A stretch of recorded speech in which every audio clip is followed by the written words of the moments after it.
All right, fear about your child's future is one of the most persistent emotional challenges that parents of special needs children, especially those having children with cerebral palsy, what they face. You see, for many parents, the fear is not abstract. The fear touches them in their heart. It is a real concern. Yes, they are concerned about independence. So this is a very important topic that we need to talk about. Managing fear about your child's future. Welcome again to Thriving Moments. I'm so happy to be doing this tonight and I hope you get value from it. Now let's go. For many parents, fear is not abstract, like I said. It touches us in our heart. We begin to think, when is my child going to have independence? We think about the finances. We think about the care system that is not working. You see, fear requires you to begin to think about even your own emotion. How then can we manage this fear? Both the emotional fear, talking about our emotional regulation, and talking about practical planning. Yes. So I'll be showing you some structured approach that you can personally use to help you in this situation. Number one, you have to acknowledge the fear without letting it control you. Acknowledge it that yes, this is the reality. This is what we are facing. It is the reality and it is what we are facing. Please, if you can hear me, just put in the comment section so I can know that people can actually hear me. If you can hear me, put in the comment section that you can hear me. Can you hear me? If you can hear me, put in the comment section. I'll be very glad to know that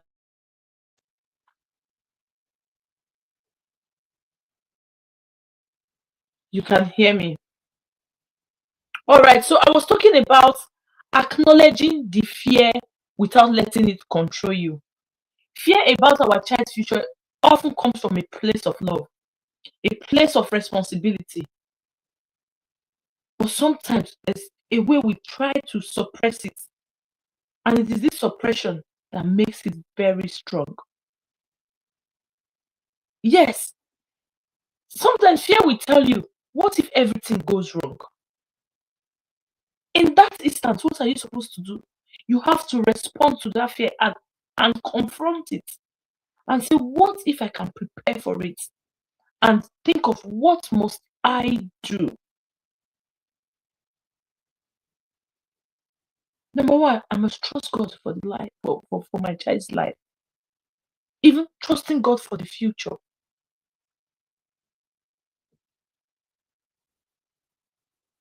Please, if you can hear me, just let me know in the comment section, please.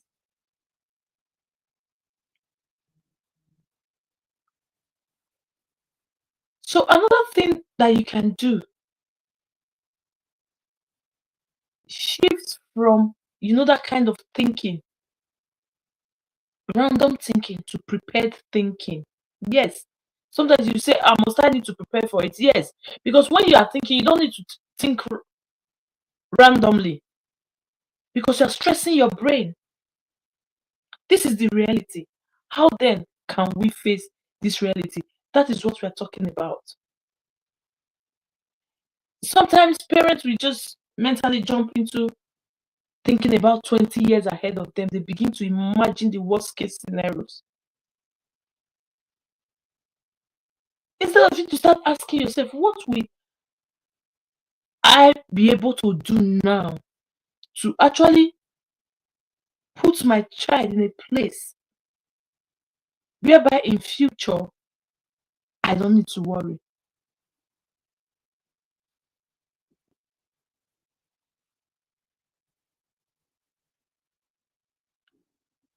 You see, sometimes we begin to ask ourselves those kind of questions. What will happen if I'm no longer there? Sometimes we bug ourselves with these questions too much, and it begins to sit deep down in us and it weakens us to be able to do anything practical or anything possible to even come out of the situation that we are. Today, we have people that lock their children inside. We have people of high repute that don't even want to talk about this issue. They don't want to come out with their child because they be clothed with stigma and they begin to even see themselves and say, I'm not even good enough, let alone my child. If I can be in this situation right now, what will happen if I'm no longer there? We began to put these things in our memory. And at the end of the day, we overwork ourselves and we're not coming out of it. So, how can you manage this kind of questions? How can we actually manage the fear that we have about our child's future? It is real. We need to come in terms to that who will actually take care of our child when we are no longer there. Acknowledge the fear without allowing that particular fear to control you. That was one of the things that I've said. Another thing I said, let's shift from catastrophic thinking to prepared thinking. Yes, in 10 to 20 years' time, what will happen? What can I do?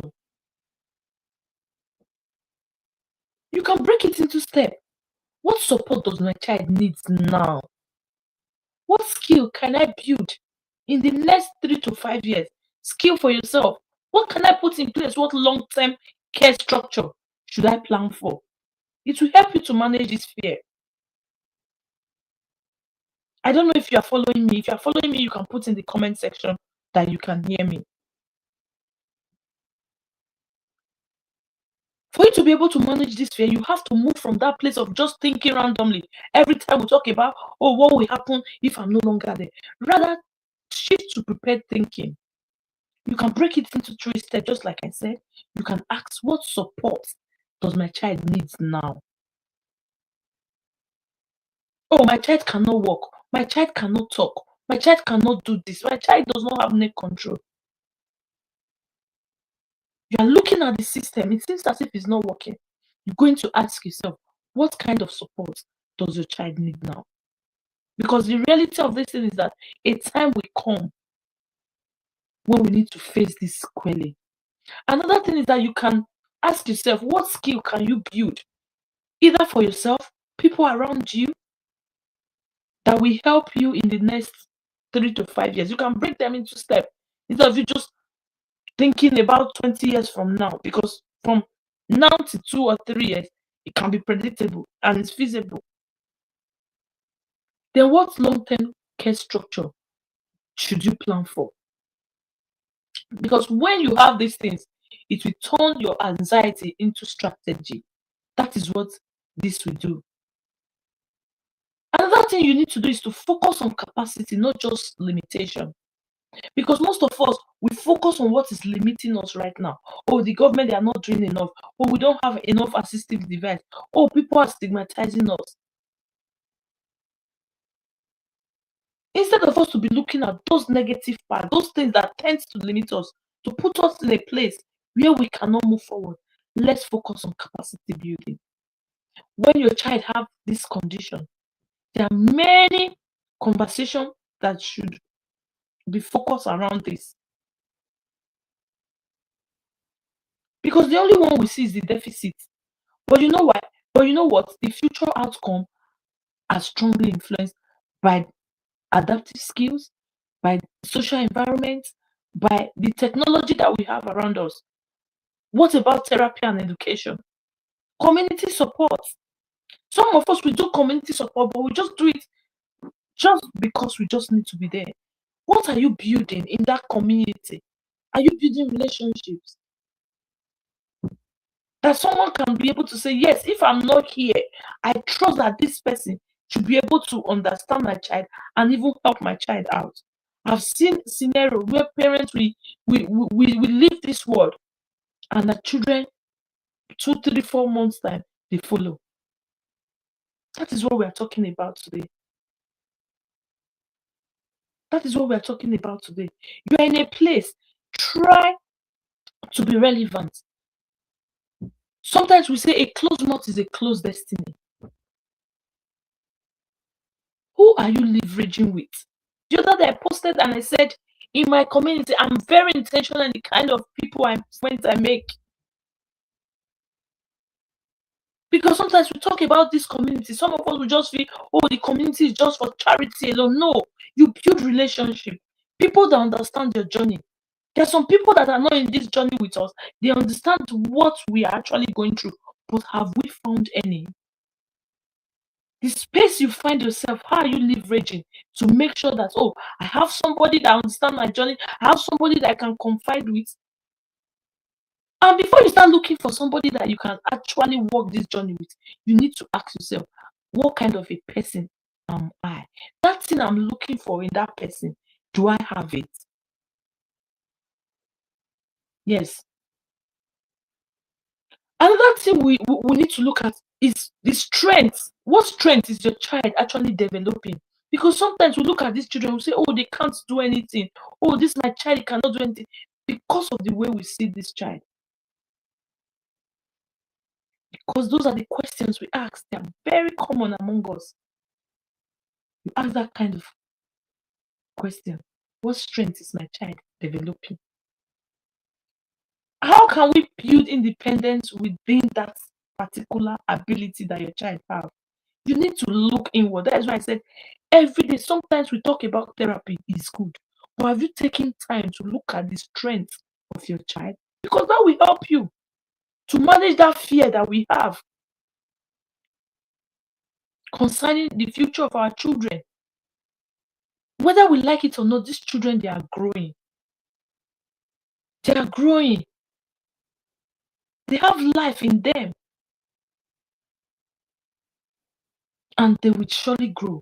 You see, this small capacity that we build among ourselves, among our community, see, they accumulate into something meaningful. And before you know, you yourself, you begin to have that peace and say, yes, I know I've given my best to my child. If the future does not even have a good plan for this child, I know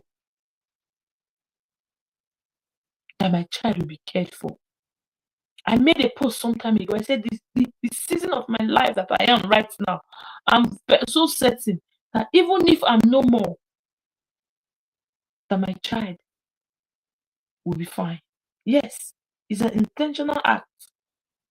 The people around you, the children around you, the in-laws around you, your community. Because sometimes when we talk about this community support, some people will just think, oh, I just need to be in a particular special needs group before I'll be able to get support. These are the people that actually understand of a truth. Most of us, we need help. You might be in a place and you think that these people, they truly understand you, but everybody's fighting for the same thing. We greet ourselves every morning. What capacity are you building? That is what we are talking about in that space. Are we now saying that it's only people that have special need children that understands us? Because that is what is common. Everybody will always say it is a general word.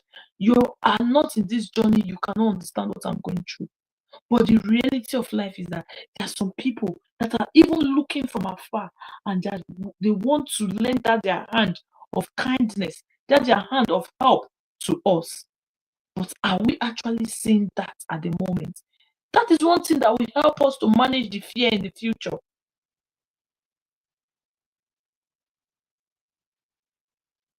For example, I have friends that does not have children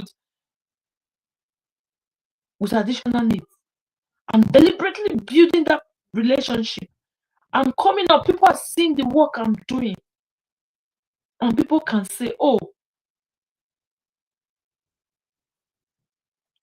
people are seeing it and say, oh, if this woman can go to this level, then we need, thank you for that. She said, most people that are giving me encouragement does not have special needs children. Thank you for that. Thank you for actually acknowledging this. This is one of the ways we can manage the fear for future. You know that there's assurance. So we don't need to limit our circle because it is coming to a place. There's a group I joined recently, and I met a special needs mother there, and she was asking me, "Oh, Mama, are you here?" I said, "Yes, I'm here. I'm here because I'm here to do what? To build something meaningful. I'm not just there to be a spectator." People should be able to say at a particular time, she did this, she did that. How can we rally around the daughter? How can we rally around this family? That is what we are talking about when we say build capacity, because this small capacity can accumulate into meaningful independence when you are no longer there. Another thing is to build long-term support system. Long-term support system. You know why? Fear increases when parents feel that they are the only safety net. Same thing with what I was talking about support system.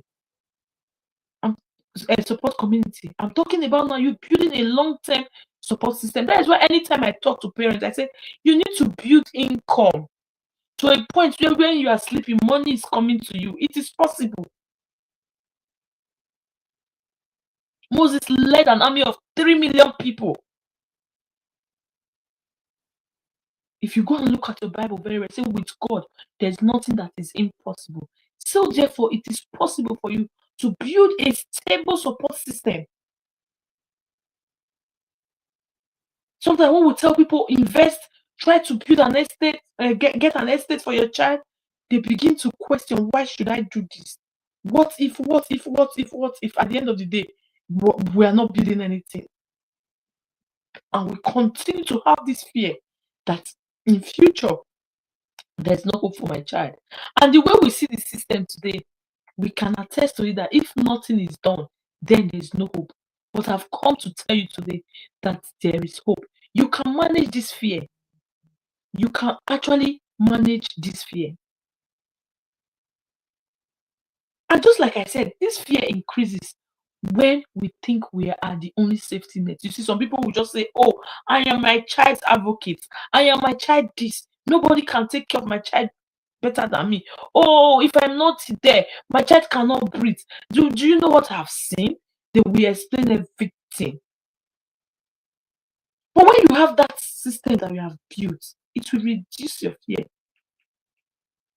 Yes, you are gradually creating a circle of support. That is what long-term support system is. Gradually, you create this thing with extended family, trusted friends, even caregivers. Yes, I was watching recently and I saw a woman that have parented her child for good 20 years, especially child, and that child passed away. And this woman took it upon herself. Oh, what a vision!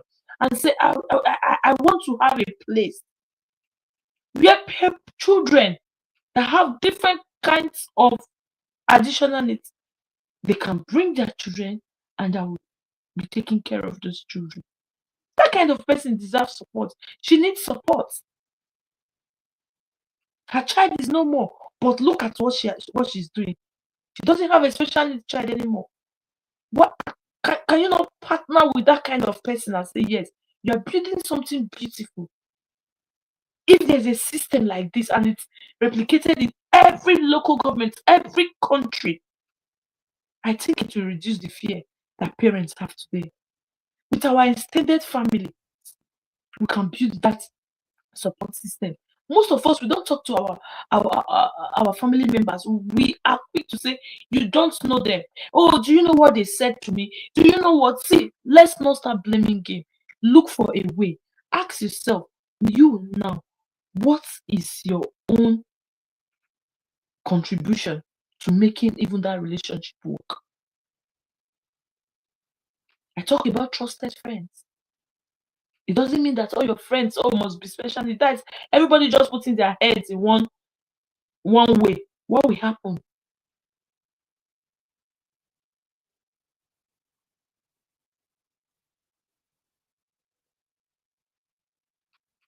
You can also build a long-term support system, even with therapists. Yes, they begin to guide you. You begin to see that there is hope. You can build a long-term support system even with coaches. I've seen people come to me. How can I go about this thing?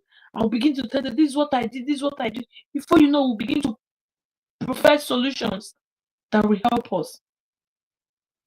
I've seen people, they decided that, oh, I can't go to church anymore. They've neglected the faith community. Because why? There's something we are looking for there. Why won't they treat me like this? Why would they look at my child like this?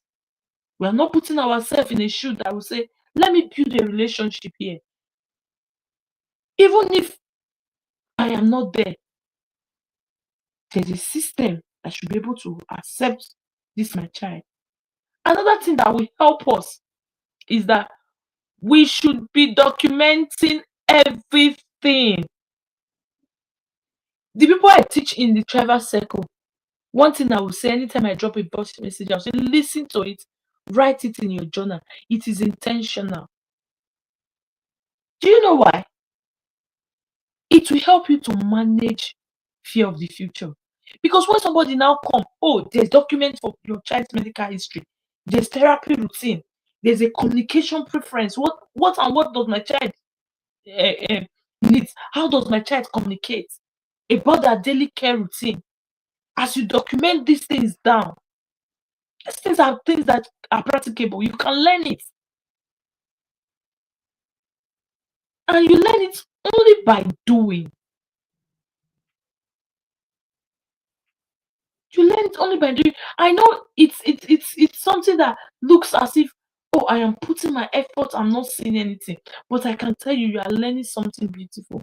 Because if you do this documentation that I'm talking about, even if it's somebody from your extended family, they will be able to understand your child. Even when you can no longer talk, even if you are not there, maybe you decided to travel, you take a break. That is why most of us we can't even leave. We say it's only me that know how to take care of this child.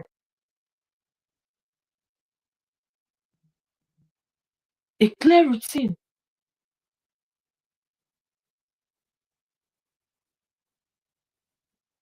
Documentation is very important. Please don't take it just lightly like that. You put down your care. In the morning, this is what I do, this is what I do. I'm coming up with a daily care plan or a daily care routine which you can follow. Yes, if you're interested, you send me a DM and I will send you the link to get it. These are the things that we are building. Deliberately, you follow it. That is the work we are talking about. Not just hearing and at the end of the day, you don't put it into work. Another thing that we still talk about to ease the fear for future is create a financial protection plan. Create it for your child. It is very important. So that when you are talking, or so that when you are going out, doing your daily kind of chores, going to work and all that, when it comes to mind about the kind of parenting you are giving to your child, you will say yes to some extent. I have something on ground. You have to plan because financial uncertainty is one of the biggest source of fear for parents that are parenting in this journey. I've seen it. I know everybody needs finance.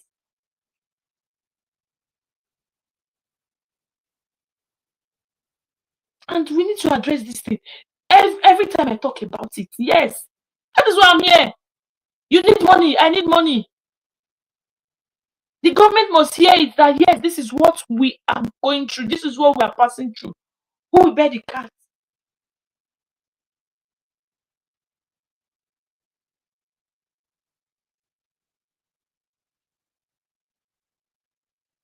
All these things are things that we must address. Nobody's coming to do this thing for us. I'm just telling us because there are people out there that are coming, buying courses. Oh, I just want to rest my head. I just want to do. They are not even talking about what is going to happen to their child. They're talking about themselves. And do you know that as they try to relax their head, they begin to see clearly and say, okay, yes, I think I need this. Yes, I think I need this. That's why I say there are some meetings that you don't even need to miss. There are some meetings. Somebody came to me and said, "Oh, I discovered that in the group, the courses that are very good, that has so much value, they are paid for." I said, "No, even my free courses are highly valued materials. It is the way you are seeing it." I said, "But the free ones that you are getting, have you put them to work at all? Have you tried them?" Because it's not all about therapy that we are talking about. Our children are growing. The reality is setting in.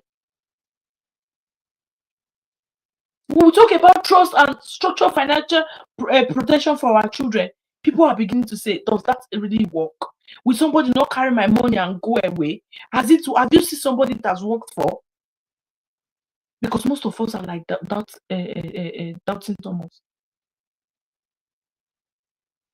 Because we just want somebody to pet us and put us in a place. See, people have gone far.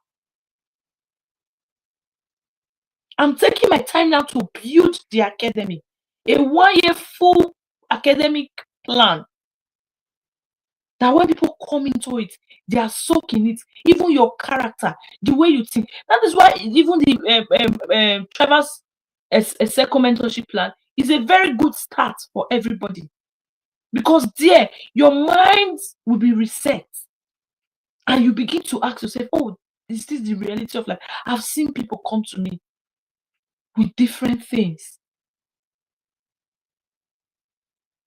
Addressing this fear is one thing that will even help you to be intentional in parenting your child. Yes, you really need to strengthen. Another one is strengthen your emotional resilience. Very important. You know why? Our emotion affects everything about our family, everything about us.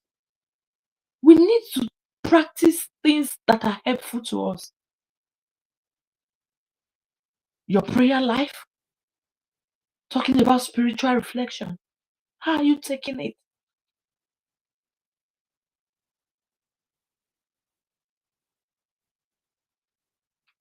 You're in a support system, or you're in a group where they support people. What value are you giving? Are you just there waiting? Today I posted, I said, just tell me one or two things that have helped you. I was able to put my own down there. But do you know the beauty of that thing? I was reminiscing on it today.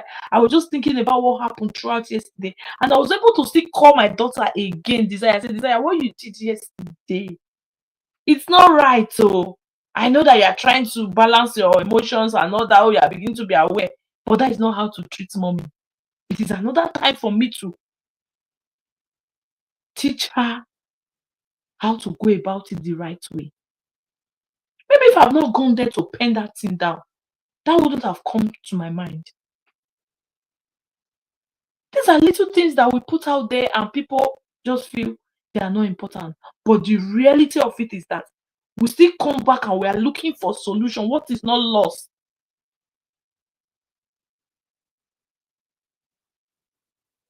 It is the same thing. It is the same thing. I was speaking with my coach today and she said, Catherine, look at the pain point of those people. I said, Ma, I know their pain points. The first part is for their emotions and their mind to be reset. Without that, it will be hard for healing to come. We're talking about managing your fear here. Fear of the future. We already know that there's a future. We already know our children are growing. What then are we doing? Yes, we want to make them to sit. We want to make them to walk. We want to make them to be like this. What are the plans we have? When we are hoping, when we are doing the therapy, when we are doing all these things, what is the plan that we have? Talking about emotional resilience, do you know that when you journal your fears and your victory, you begin to see clearly? Yes. When you journal your fears and your victory, what am I afraid of? What wins? What have I seen my child did recently, and I begin to put it down. Do you know how beautiful it is that sometimes when you are just feeling down, you just go back to those journal and you begin to open and you begin to read. Sometimes you'll be amazed. So this is something I did not take record of.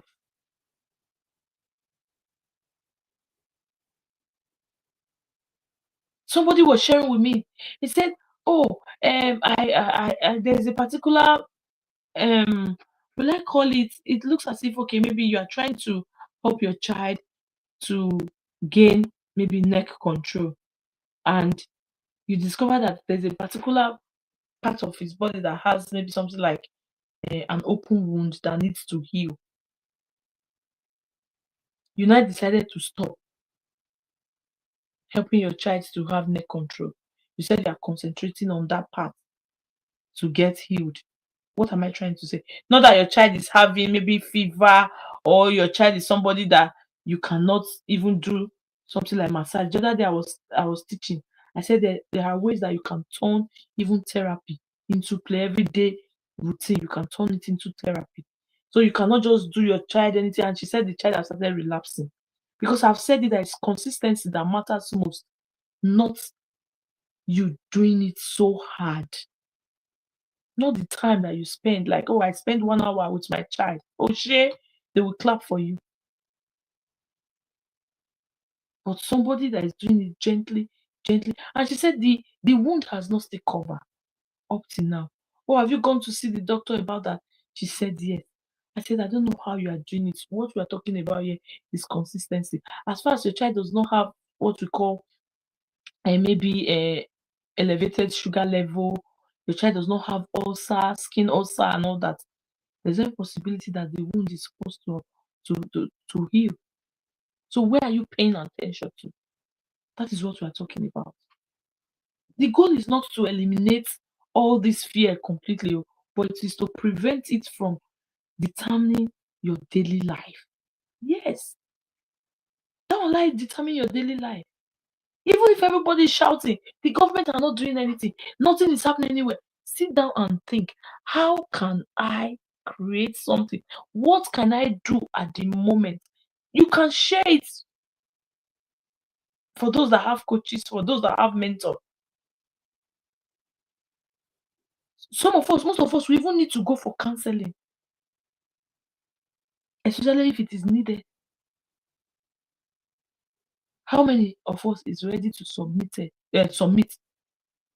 to authority? How many of us is ready for our belief and our perspective to be challenged? That is the only way we can grow. That is the only way we can grow. Another thing is that, when we say celebrate progress, you don't know what this thing does.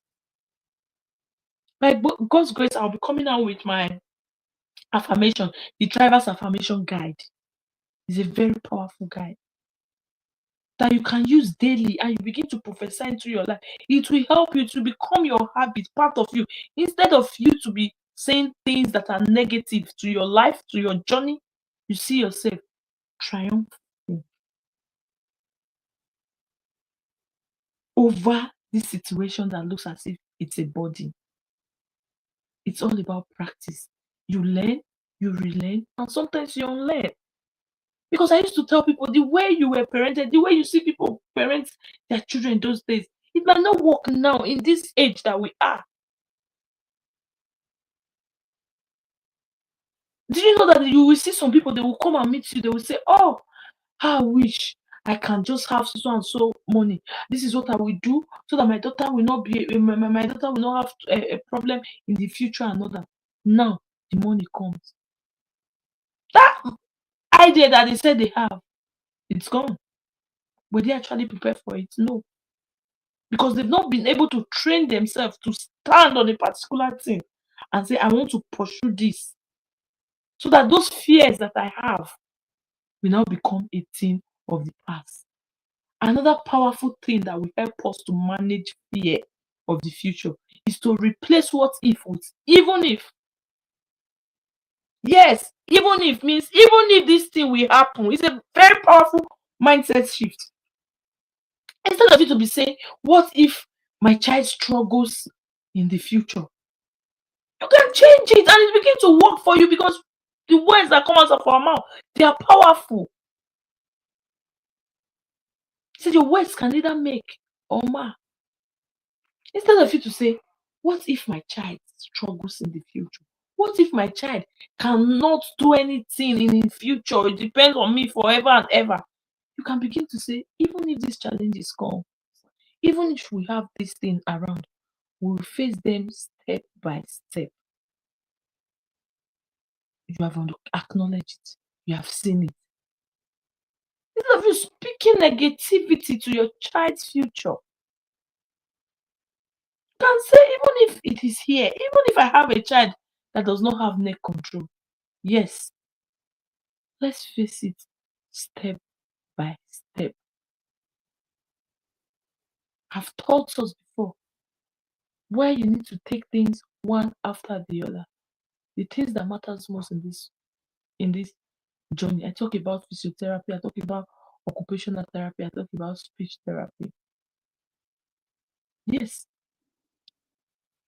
we need to also build psychological resilience. Everything I'm talking about, you understand, it talks about your psychology, how you think, how you react to things, how you respond to situations, and all that.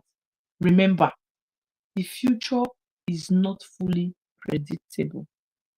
If you have that at the back of your mind, oh, I've seen it, it will be hard though, the future, so I'm just looking at it. No, no, no, no, no. I'm just thinking, if anything just happened to me now, the way everything is just going, this child will suffer. Yes, I've seen people, they tell them that your child cannot even exceed 1 year. But at the end of the day, they supersede what was given by the doctor. That expectation, they exceed it. The Bible says, who is that man that saith a thing and cometh to pass when God Himself has not ordained it? Also, God has not given us the spirit of fear, but of love, of sound mind. So then, it means that fear can be managed. Instead of you to predict and be seeing your future as something that is ugly, why not begin to say to yourself, I imagine a beautiful future for my child because I'm working out something that will truly help my child. You see, progress happens when we try new things, in the sense that this is the way you have been doing it before. I've been coming to class, I'm not putting anything into practice. I don't talk. I'll just be in a place. Sometimes they want to even give something that is valuable. You will come late. You will be the one to be begging. Why can't they do it like this? Oh, you might succeed this time.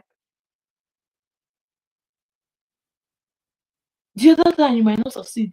I'm in a group where they want to share something to people, about 20 people. At the end of the day, some people were not saying, please, can you extend it to so and so time? Good enough, it was extended. What if it wasn't extended? You would have missed out.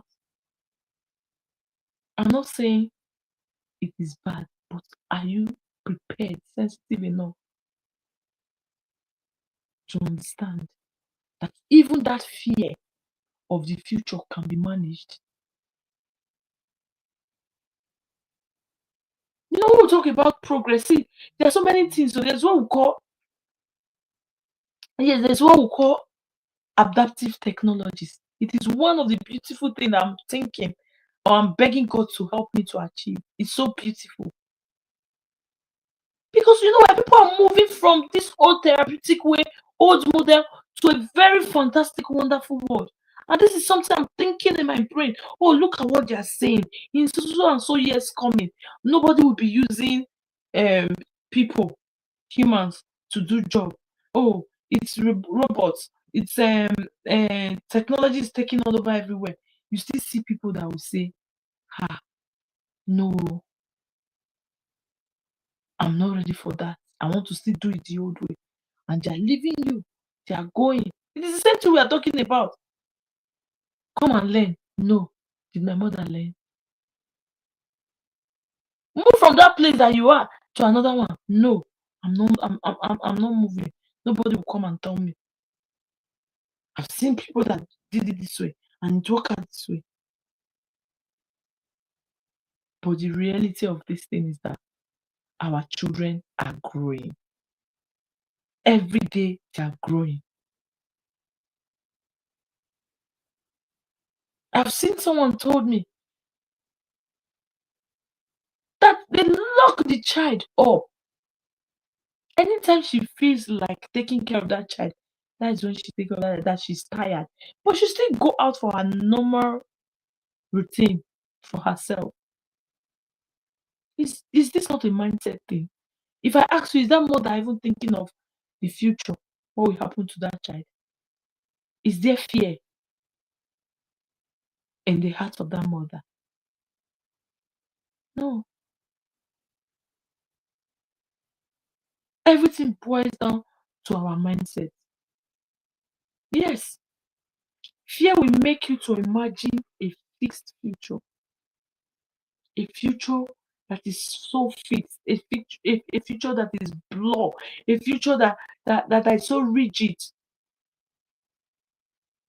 But the truth is, life really unfolds that way. No, that is not how life is done. That is not how life is done. When you begin to imagine fear, every time you are acknowledging fear, anything that comes, what if, it becomes part of you. It becomes part of you. You will not be able to move on. Even when you make mistake, you dwell on it because you have so embraced fear. Fear will make you not to prepare to insecure your child's future. Yes, that is what fear will make you do.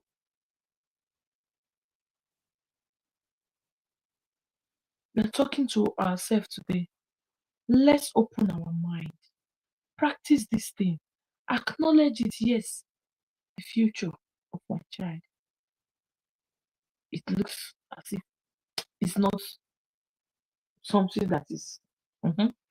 You understand what I mean? What can I do now? What can I set aside? You have money, take those courses that you need to take. If you're crying to people, oh, I need to be in a system whereby we meet people and navigate and make solid relationship that will help me. I need to work on myself. I need to work on me. And as you begin to become a better version of yourself, you will see yourself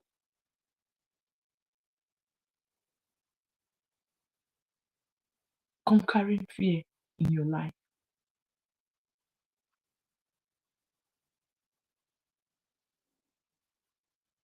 I want to end with this. Fear will make you blind in this journey. Fear will make you compare yourself and even your child with other people's journey. Fear will make you live in isolation. You will think, oh, I have all the means, I have all the money. But inside of you, you know you are living a life that is out of this, that is out of it. A life of pain. Until you learn how to manage this fear, you will continue to see the future as something that is scary for you and your child. That is what I will leave you with. Fear will make you stagnant. But when you manage it, you begin to parent with clarity, with confidence, gaining back your identity, and you will create a stable financial future for you and your child. Thank you for being here tonight. I don't know if you have any questions to ask. And before then, I would still like to remind us we have a training that is coming up at the end of this month. Watch out for the flyers because it is going to be explosive. I don't want you to come to a class and you are not putting them into practice. So we also have our mentorship program, our 90 days mentorship program that's coming up on the 2nd of May. You don't want to miss that. Get yourself into that place. It is 50,000 naira. And the value you will get, especially when you put it into practice, you'll be amazed. You will ask yourself, oh, so in this journey, somebody can actually relax. No more overwhelming. No more disorganization. You don't know where you are. Then we also have the academy, which is a one-year retention academy, which we are trying to build. Tell your people, tell people in your community, let them come to a place where they will hear.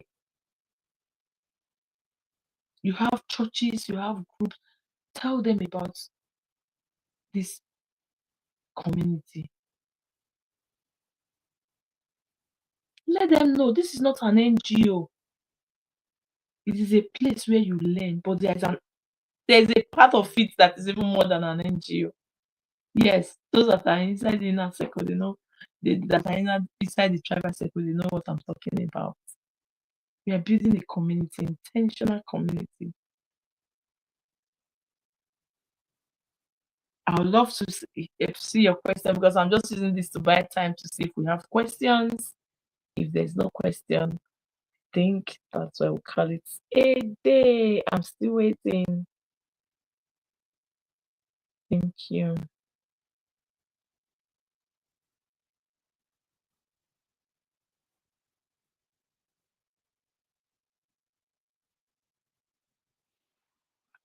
All right. In the absence of no question, I'll say good night from here and have a sound sleep. Bye bye.